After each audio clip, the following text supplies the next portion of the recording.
Hey everyone, and welcome to another episode of Everything OneNote. Today is the first video of a series of videos where I'm looking at the concept of reflective thinking and trying to find some cool ways that you guys can integrate some reflective thinking into your OneNotes and to your worksheets.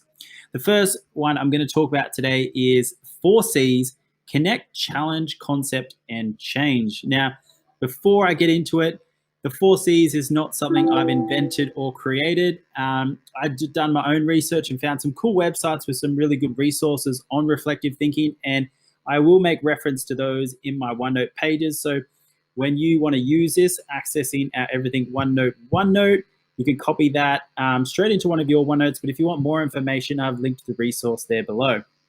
So the 4C's. So the students in this case have just reflected. They've just done an activity or a worksheet, and we're looking to think back on the learning process. So the first one is to connect. What prior knowledge did you connect this learning to? So where did they get their information or their knowledge of the work that they just did? So I know in my business class, we're looking at personal finance. A lot of our concepts relate to each other. So when we're talking about borrowing, we often talk about interest rates. We often talk about credit and debt, that sort of stuff. A lot of those concepts interrelate, and it might be something they've drawn from a previous lesson. Now, it could be something from a different subject. It could be from a different unit. It could be from anywhere. Where are they pulling some of their knowledge about this learning from? So they're trying to make a connection. The next one is a challenge. What part of the learning did they find most difficult? Pretty self-explanatory. Anything that they found hard or challenging or didn't quite understand, listing that there. Concept. What concept did you relate this to? So that's connecting it to what they found difficult and what they related that to. And the last one is change.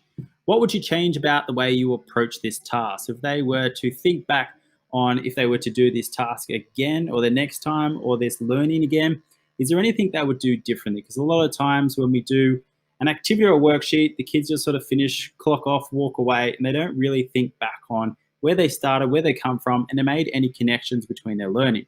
So that's the whole point of this one. This strategy demonstrates to the students that ideas and information can connect to other subjects and topics that they already know, thus getting students to think in new ways and make or question and have different assumptions about the information that they're learning. So what I've done for you is very nicely put this in an awesome little text box. So when you want to make use of this resource, click up the top there. I use Command-C, I'm on a Mac. So however you copy content, go into the bottom of, say, this investments worksheet that I've already prepared, and I'm going to paste that straight in there. And now I have a reflective process activity at the bottom of my worksheet. So you could do that for any worksheet. And once I start to give you a few different ways and a few different options of these types of reflective thinking, you might want to have a different one at the bottom of every worksheet. I know that's definitely something I'm going to be integrating into all my worksheets, is some form of reflective thinking at the end of it. I think it's very, very valuable. All right, that's it for today. Make use of that resource. You will find that under Delivering Curriculum and the Reflective Thinking folder.